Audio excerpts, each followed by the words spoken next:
Friday the 13th. Hate, Kill, Repeat. Chapter 16. As Halo neared the top of the slope, the gas fumes threatened to overcome her. She changed direction to avoid the noxious heat. Then she peered out at the scene she had left behind. The fearsome blaze continued to suck oxygen. Looking at the smoldering debris which surrounded the cruiser, Halo hoped to see Jason's torched corpse. Nothing. Perhaps he had been blown to smithereens? In Halo's heart, she knew this wasn't the case. At least, until she found hard evidence that he was dead, she would assume the worst. There was no sign of the old man. Halo surveyed his pickup. Chunks of blackened, twisted metal dotted the ground around the battered old vehicle. A whole heap of these chunks had landed on the back of the truck itself and sat there, sizzling and smoking. Halo had to concede that she knew nothing about the power of such explosions. Just about the only ones she had ever seen had been on movies and TV shows. Everyone knew that those were as far removed from reality as you could get. In the A-Team, for instance, grenades propelled people over bales of straw, who then picked themselves up unblemished, maybe a little shaken. She and Trey had watched an episode once, and it had made him real mad. "Where's the fucking shrapnel?" he shouted at the screen. Halo could feel every scar and bruise, both outside her body and inside. It was clear only adrenaline and the sheer bloody-minded will to survive were keeping her standing. Right now, she could so easily crumble into a heap and pray for death. Finding a vantage point behind a thick tree, she drifted into a trance, staring into the fire. She wondered whether she would have fought this hard to live if she hadn't known she was pregnant. If not, was that healthy? How much was her own life worth? She was starting to think it was worth more than before, now that Jason had tried to deny her right to exist. It seemed all the more precious to her now. You don't know what you've got until it's almost... A big hand slapped on her shoulder, gripping the bone. Halo was yanked out of her contemplation, as if propelled by a bungee cord. She turned to see the old man, her savior. His face had been rendered half black, like some kind of cartoon character after a dynamite blast. Ash clung to his beard like snow. He sealed his lips with one forefinger. Halo nodded and tried to calm herself down. The old man's eyes were darting around, surveying their immediate environment, and stealing the odd glance at the inferno. He leaned over to Halo. "I'm not sure if he's gone." "Neither am I." What she wanted most, besides being whisked magically out of Crystal Lake, was a big hug.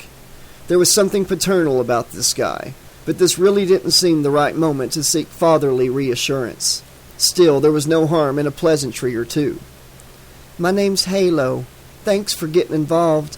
Anyone else would have just driven on. He was about to kill me." "The name's Rick Hunter, and it's my pleasure. Hell, that guy looked just like, He scratched his head. Halo lowered her voice even more, as if the very recital of the name might conjure up its owner. "Jason Voorhees?" Hunter nodded, frowning. Then he shook his head. "Can't be. I've been hearing about that kid, that man, for decades. He was supposed to have died in the 50s, for crying out loud. He's just an urban legend." "Not anymore. This is the real deal. I've already put a machete in his neck and seen him shot. I shot him myself, goddammit. And now this. He just keeps coming back." Hunter placed a gentle hand on her back and briefly squeezed her to him. Then he hefted his shotgun in one hand. "One slug left, that's it," he said with a weak smile. "We need to get to that pickup real quick. You hear me? He may well have been blown to tiny pieces by that big bang, but I wouldn't bet my gold disc on it." Halo wanted to ask what he meant, but the situation took priority. They turned their attention back to the pickup. "Here," said Hunter, grabbing her hand. "Take the keys just in case." Halo felt the warm metal of a key ring being pressed into her palm. "No, don't do that," she protested. But Hunter firmly shook his head. "Just in case," he repeated. "Now let's go, real quick and quiet." The very moment they crept out onto the road, Halo expected Jason's all-too-familiar frame to lurch out of the darkness, machete poised behind his head. The only sound came from the flames, which were starting to recede. Their footsteps made little or no sound, imprinted as they were into the road's dirt surface. Halo realized that Hunter's truck was facing the smoldering police car. Once inside his vehicle, they would have to turn around in order to escape the scene. All the more opportunity for Jason to attack. She clutched Hunter's arms. He jumped just as she had on the slope, then realized it was her. "Why don't we get away on foot?" she whispered. "I've got a really bad feeling about getting in that thing." Hunter considered the suggestion. "We're too far away from anything," he decided. "We need these goddamn wheels." Halo tried to cast aside her fears. She let herself dream that maybe Jason had been killed in the explosion. After all, there had to be a limit to his indestructibility. Or even if he was alive, perhaps he had staggered off into the woods, wounded and looking to regenerate. Clunk! Hunter pulled his truck door open. Halo expected Jason to burst out from the shadows inside, but nothing happened. Hunter gestured for her to enter the passenger's side. Halo took one last look around and saw what she had been dreading. Something was moving in the fire, shifting, altering. "Come on!" urged Hunter behind her. Halo continued to stare. Then she realized that it was only the cruiser's frame transforming, molded by the intensive heat. The engine revved and the headlamps blinked into operation, half blinding Halo. In the driver's seat, Hunter frantically waited for her to join. "What are you waiting for?" look was plastered across his face. Halo ran to her side of the pickup and tugged open the door. She felt like she was dancing on a razor's edge. Any moment she was going to fall. The moment her backside hit the seat, Hunter spun the wheel. He backed the pickup against the side of the road, then moved it forward again. It wasn't enough. With a grunt, Hunter backed the pickup a second time. Halo gripped the sides of her seat. She was seeing things in the darkness. Every cluster of branches, every configuration of leaves. It shape-shifted into hockey masks before her paranoid eyes. The pickup lurched forward. Halo didn't have to look at her knuckles to know that they were white. Then the pickup was back on the road. Halo studied her wing mirror, watching the fire shrink into the distance, as though waiting for the catch. She pondered whether she would ever be able to live a normal life again. Would she always be waiting for Jason to pop up? Then she remembered Shelley. "I have to go to the Phoenix Heights Hotel. Could you take me there, please?" Hunter arched an eyebrow, then shrugged. "No problem, Halo, which, by the way, is a very pretty name." "Thank you." Halo rubbed her sore eyes.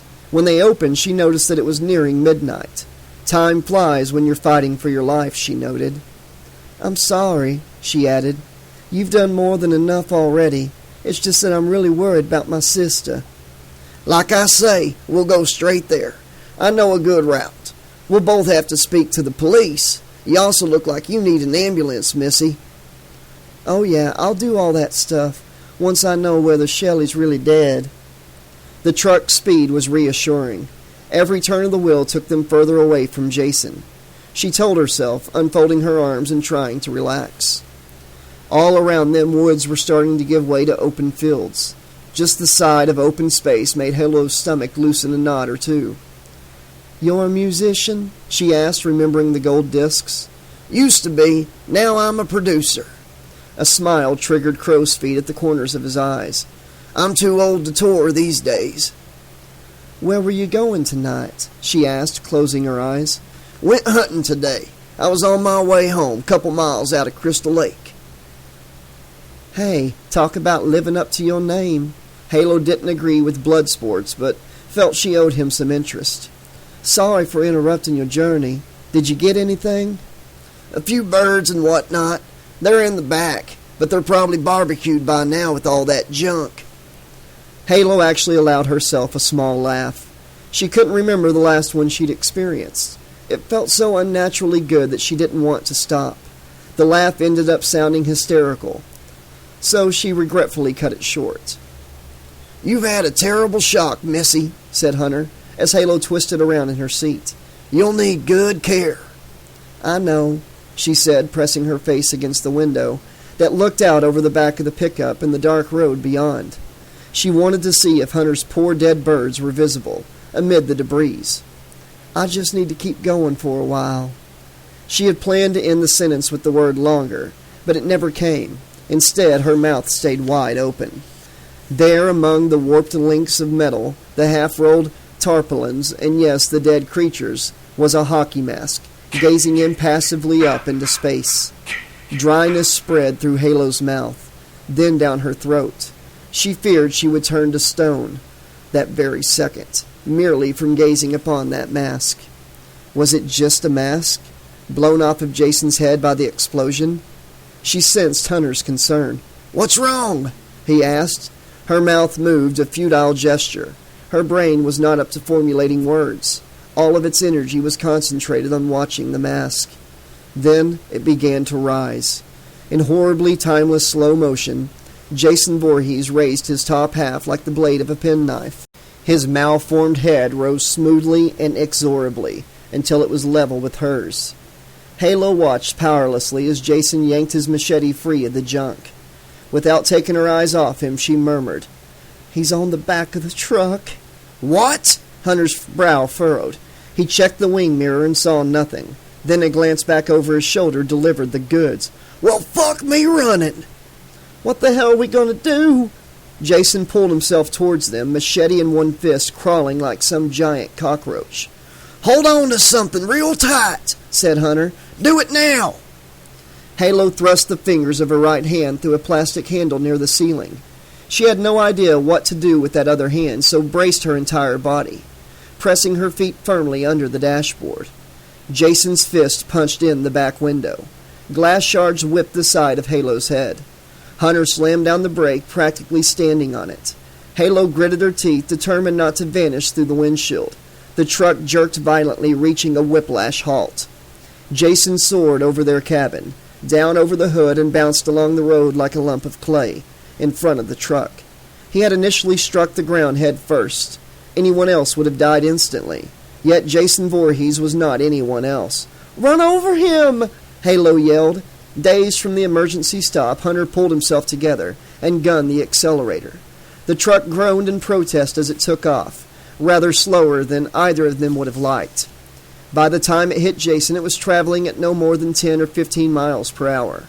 Still, thought Halo, the vehicle's weight alone had to damage him. The truck rose into the air as one front wheel clambered over Jason's left hip, chest, and right shoulder. "That should do it," breathed Hunter. "Let's get the hell out of here." Halo was already gazing through the space where the back window used to be, one knee crunching painfully on tiny fragments of broken glass, which had sprayed her seat. "He's not on the road," she said. "He must be under us." Before Hunter could react, a terrible raking noise came from somewhere beneath them. Then, with an ear-splitting rending of metal, something burst upwards. Hunter's face twisted in agony. He howled as his groin soaked with blood. Transfixed, Halo sorely wished she could do something to help, but was also aware that he had lost all control of the wheel. She reached over and gripped one side of it, attempting to keep it steady. Nevertheless, they were drifting off the road. Her new friend's face had turned purple. His tortured roar stopped for a second, only to be replaced by an even louder, more miserable cacophony. Halo couldn't take any more. Spying a stout wooden fence bordering a field to their right, she spun the wheel in that direction. The truck crashed through the fence, landing on the ground beyond with an almighty judder. Halo looked through the window and saw that Jason had finally lost his grip. He lay tangled in the spiked remnants of the fence, possibly even impaled. She couldn't see. All she knew was that the filthy parasite had been prized from the truck. As they bumped and bounced across the field, Halo would have been jubilant, were it not for the fact that the man she had briefly known as Hunter was dead. Decades of life extinguished in the space of 1 minute. Slumped to one side, his face was ghastly, his foot still jammed against the accelerator. Halo brought the wheel back around, directing them back toward the road. The truck burst back out through another section of fence. This time, Halo took the impact in her stride, like a rodeo rider. 1 mile later, she stamped on the brakes as smoothly as possible, considering that she wasn't in the driver's seat. Then she jumped out, ran around to Hunter's side, and struggled with the effort of removing him from his own vehicle. There was, she noticed, a jagged hole in the seat where the machete had penetrated upwards. Halo winced. Sweat dripped from her face as she laid Hunter in some grass by the roadside, as gently as her ebbing strength would allow. She would send people to collect him, she told herself. The machete had fallen out under the truck. It was partly bent and covered in disgusting gore, so she hurled it far into the bushes. Then she scrambled back inside the vehicle and drove on. Hunter's seat was slick with his blood, and the sound of his pain still seemed to echo in the confined space. Yet Halo was beginning to feel numb. Her brain had somehow managed to accept witnessing the slaughter of a good man. The experience had been filed away, repressed. Priorities had taken over. She had to find Shelley, dead or alive. Inside, Halo felt cold and hollow. That scared her more than Jason Voorhees ever could.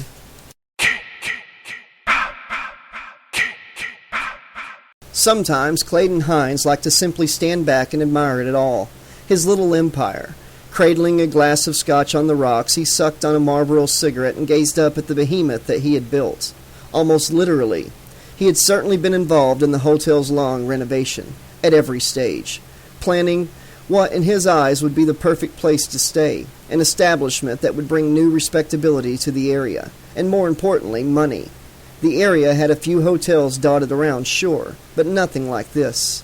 Hines allowed himself to appreciate the beautiful Phoenix fountain, which constantly jetted water up in majestic arcs. By this time of night it was illuminated with powerful submerged lamps, so that the water appropriated the golden glow of fire. His focus shifted lazily to the building itself, panning from window to window, along each and every floor. Some were blacked out, curtains drawn, others emitted dull light. He was in love with the place, more so than he had been with any lousy piece of skirt. 13 gorgeous floors, almost 200 sexy rooms. The kind of facilities that other hotels could only lust after. Hines issued a self-satisfied snort. It had been a hell of a day. The business with Shelley, for one thing. Then the scare with the supposed murderer running around. Or was it more than one killer? With all his usual running around, Hines had failed to ever get the full story. Perhaps Bluestone would bring him up to speed later. His watch sounded as it always did on the hour. Another day over. Hopefully by daylight tomorrow the police would have caught his latest Jason Voorhees wannabe. Hines didn't care, provided it didn't harm his business. He took another sip of scotch. As he swallowed, his ears pricked. Was that an engine approaching? Sounded like it was coming fast. He stood up from the fountain, trying to listen over the endlessly surging water, which gushed from the metallic bird's mouth into the huge bowl below. Sure enough, it was an engine, and it was getting closer. He could hear the spin of wheels on gravel, his gravel, the special 2.5 millimeter limestone chips which he had personally selected from a glossy catalog. Perhaps this was a last-minute visitor, unexpectedly finding him or herself at a loose end. Often happened on a Saturday. But why all the rush? Lights came into view as the vehicle entered the hotel's grounds. Hines wrinkled his nose. It was a dirty, run-down pickup truck. The truck screeched to an abrupt stop by the fountain. The door opened immediately to reveal a young woman who looked like she had been through several world wars. Hines recoiled at the very sight of her. The tangled, matted hair. Was that blood in it? The scratches on her face, the torn clothing. She was running, well, limping toward him. Hines' human side, the one which had started to erode at the age of 10 when his mother left home, knew that he should appear shocked and sympathetic. He should usher this girl into the safety of his establishment. In reality, all he could think was, why here? Of all the places they could have driven to, why did they have to come to his precious outpost? Halo reached him, staring furiously at the metallic name tag which clung to his suit's breast. "You the manager?" Her eyes were beautiful but diamond hard. I am. Can I help you, miss?" Halo's words came out like a toppling domino chain. "I need to check on my sister, Shelley Harlan. Is she here? Is she still working here?" There it was again, Greg's bony, white-knuckled forefinger prodding Tom in the chest. "You've really changed since you became the big man," said Greg, his eyes focused on no one in particular, even though he was clearly talking to Tom. "We used to be good friends, you and I." Tom placed his drink on the bar behind him and held both hands up in protest. "I thought we still were until today. Greg, man, why didn't you talk to me about this before? You were supposed to be having a good time. You're not approachable anymore. All you seem to do is sit in your office writing your memos." "Ah, fuck it." Greg swung his hand through the air. As he did so, his drink splashed over his glasses rim, down onto the carpet. Tom could feel April's irritation, both at Greg for being such a jerk and at him for not doing something manly, like beating Greg to a bloody pulp. April always struck him as the kind of girl who would go out with security guards or something. In fact, he'd seen her making very obvious eye contact with the hotel's own head of security, earlier this night even. Not that he cared all that much. This was an issue he really needed to face. What exactly did he care about these days? Greg's voice faded away, but his lips kept moving. Tom tried to look at himself objectively. In just a few years, it seemed that he had changed dramatically, and not all for the better. Where was the emotion in his life, the passion? Sure, he and April had good sex, but when that was done, they had nothing much to talk about. She just lay there, smoking cigarettes, and the pair of them small-talked as though they had just met. Greg's finger prodded him again, but he barely noticed. See? You're not even fucking listening to me right now, asshole. Greg, will you leave us the hell alone? April piped up. Greg turned on her, eyes blazing. Who asked for your opinion? April, what do you care? Everyone knows you're only fucking Tom because of his position. Tom slammed his bottle down on the bar. That's enough, he said, noticing nonetheless that April didn't deny Greg's accusation. Worst of all, he couldn't care less. What had happened to the old Tom Sheridan? He shook his head, lost in his own wilderness of the soul. He needed something new and doubted it was going to come from Intrax. Greg was glaring at him, challenging. How do you plan to stop me, tough guy? Ladies and gentlemen, this was Carrie Carson standing once again in the center of the lounge, clinking a fork against a glass. Tom snapped out of his self-analysis and tried to pay attention, glad that Greg had been momentarily silenced. Apologies for the delay, but it's now midnight, and you shall go to the ball. Follow me through, too. Suddenly, Carson's voice was overlaid with another, louder and far more urgent, a woman's voice out in the reception area, sounding very upset. Is she here or not? I have to know immediately. The reception area disturbance had distracted Carson. You can, bring your drinks with you, he said, trying to keep his clip-on grin straight. Then he turned and peered anxiously through the glass of the lounge's double doors. Leaning back on his stool, Tom did the same. He could see a mop of messy hair standing by the reception desk, coupled with a finger that was doing a lot of pointing. Might this person be related to Greg? Her name is Shelley Harlan. No, I've already spoken to your dumb manager outside. He told me she's been fired, but doesn't know if she's still in the building. Then the girl's face became visible, and Tom recognized her instantly, despite the drastic change in her appearance and attitude. April was frowning at him. It's that girl, he said. The one with the rednecks this afternoon? April gave him a mock, excited look, then dropped it like a stage curtain. I couldn't give a tiny rat's ass, she said, spitting each word in his face. This whole night just blows. Tom stared at April for a moment, finally realizing a lot of things about his girlfriend. Greg was trying to look out into the reception, but Tom imagined he was seeing two of everything. The bar lounge was starting to empty out now as over 100 Intrax drones clutched their drinks, preparing to relocate and dance the night away. Halo's face drifted back and from the reception again. Fine, she yelled. I'll find her myself. Tom saw her marching toward the double doors. So wasn't at all surprised when they burst inwards, knocking one Intrax suit off balance and causing his drink to be deposited on a female colleague's lap. Tom gulped. People shrank back from this newcomer, who looked as though she had been raised by gorillas. Some of them even outstretched arms to protect those behind them, in a heroic gesture. It was as though they fully expected this woman to produce an Uzi and go postal. Halo adjusted her voice to a slow, even, and perfectly audible snarl.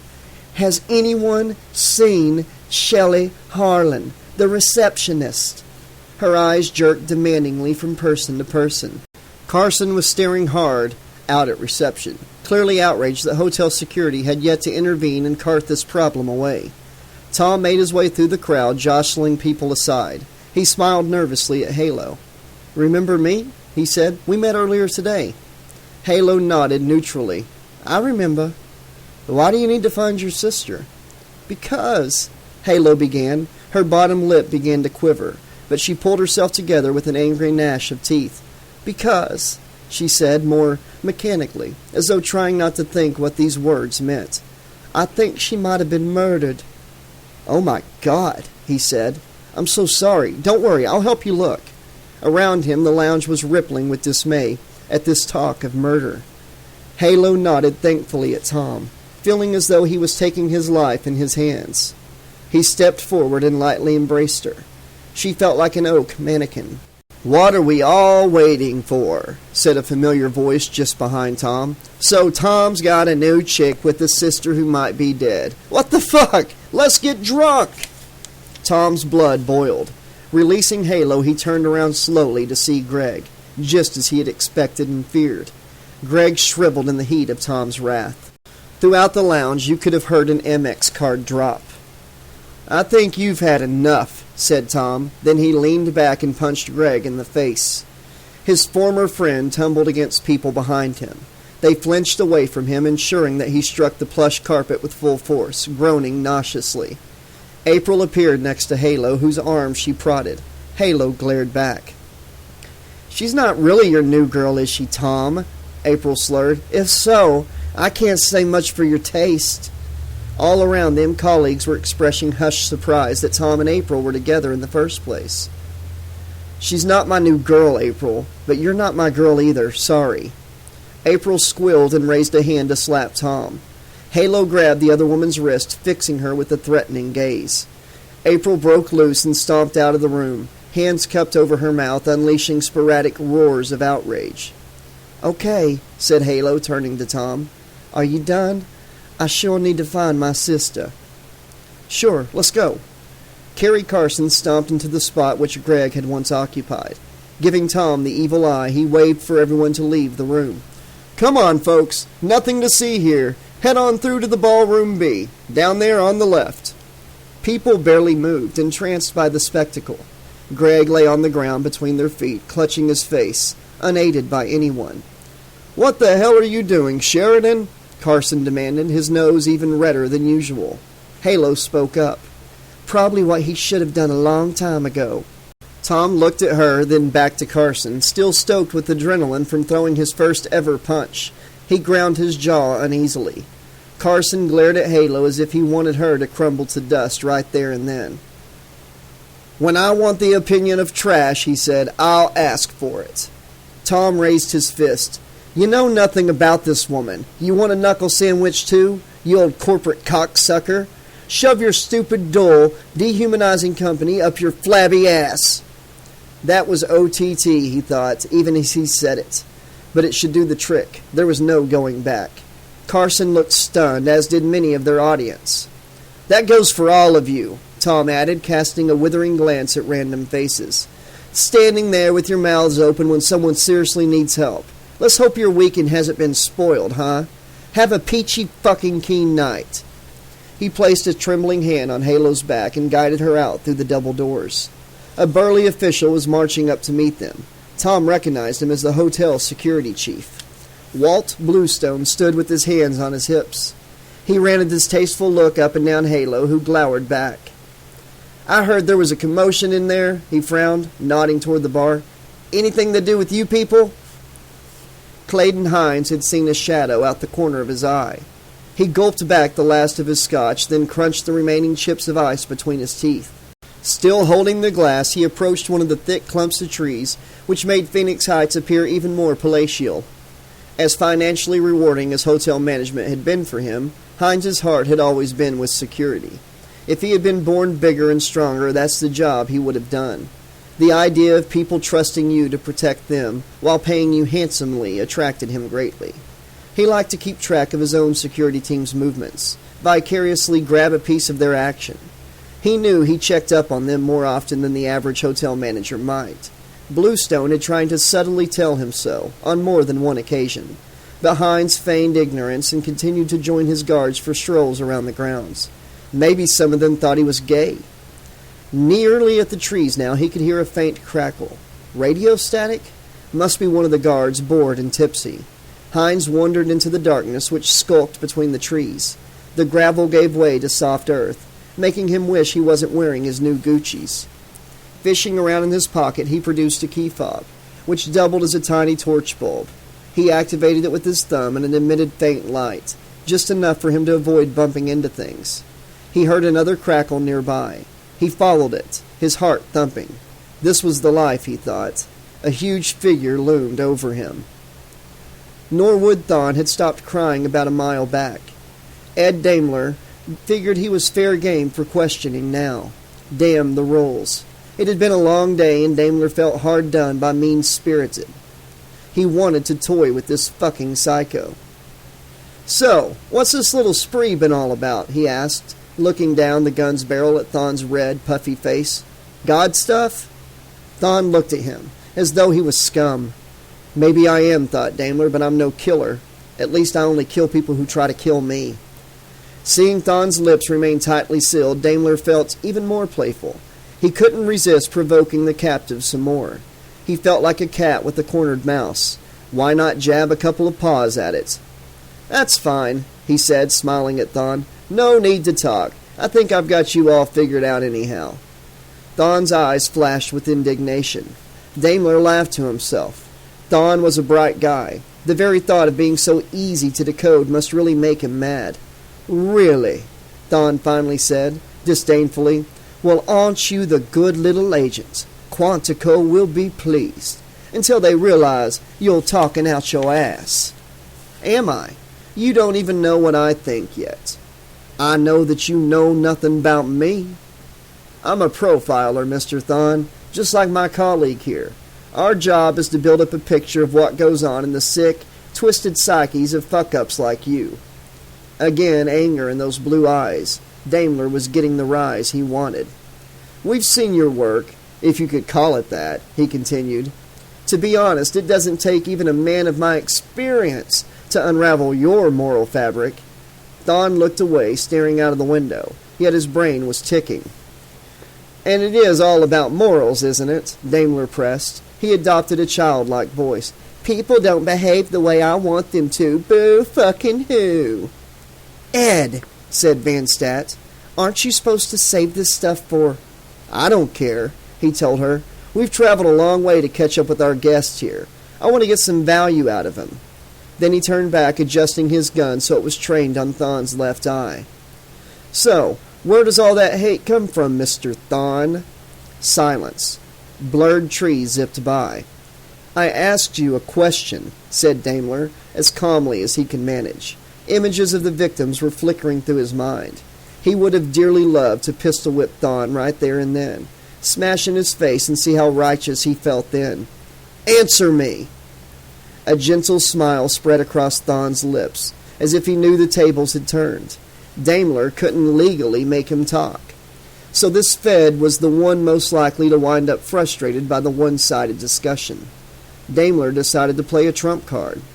"We've done some checking up on you," he said, trying to maintain a cheery disposition, as irritating for Thawn as possible. "Son of an evangelist, back in Ohio. Now there's a shock, huh? Did he interfere with you, perhaps?" Thawn exhaled sharply, turning his eyes back to Daimler. He looked like a snake, posed to strike, except Daimler knew that he couldn't. "Ed, that's too much," said Van Stat in the process of taking a left turn. "Calm it down." "Mel, I'm perfectly calm." Daimler grinned at Thawn. "So did he?" "No, perhaps not. You would have enjoyed that too much." Beside him, Van Stat rolled her eyes. Ding! 10th floor. The elevator glided open after what seemed like an eternity.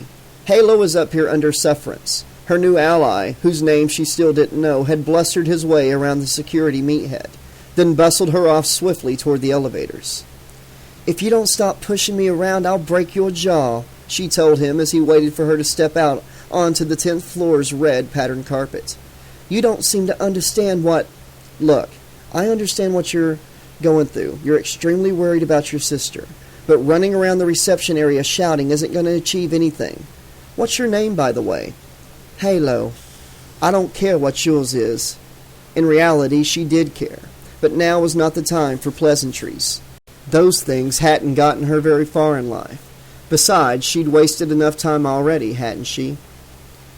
Oh, swell. Anyway, we need to be a little more subtle about this. Tom paused outside one of the doors that lined this lengthy corridor and fumbled for the key. As he twisted it in the lock, a muffled clunk signaled their right of entry. Having said that, he muttered over his shoulder as he led the way into the room, we should also call the police. Not yet, said Halo, roundly ignoring the lavish splendor of Tom's spacious room. Shelley first, then the police. Tom had the phone receiver in his hand as he turned to face her. But don't you think the police would be useful in finding her? Halo folded her arms defensively as she paced around the room. I'm worried they'll think I'm crazy. I mean, I have to tell them that I've been chased around Crystal Lake by Jason fucking Voorhees. Tom stared at her. Why would you tell them that? Because it's fucking true, she snapped. The bastard killed everyone that you saw me with today. He almost killed me several times. And if you don't believe me, I'm going straight back downstairs. Okay, I believe you. So do you think Jason killed your sister? Halo made herself relate the story of her meeting with the Thawns, as patiently as she could. When she had finished, Tom looked incredulous. He replaced the phone handset and fell into a sofa. My God. So they definitely said they were staying here? She nodded. Tom thought for a moment.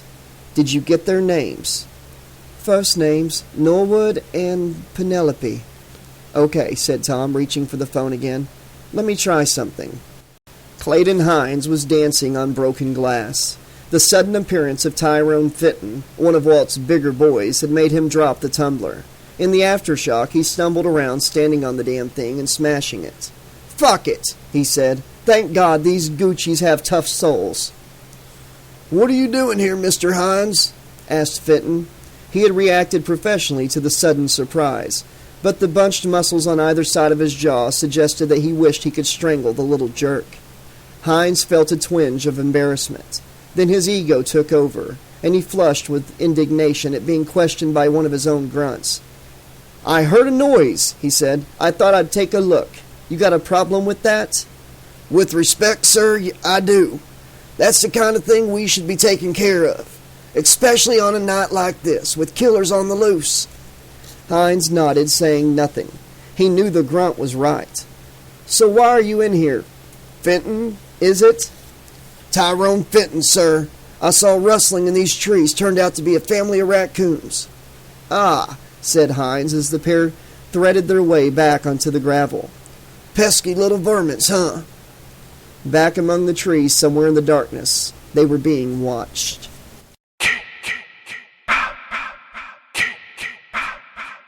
Okay, this has been chapters 16 and 17 of Friday the 13th, Hate, Kill, Repeat. Hope you guys are enjoying it. Let me know in the comment section what you think of the book so far, or just, if you just want to say hello, whatever, I love to hear from you guys.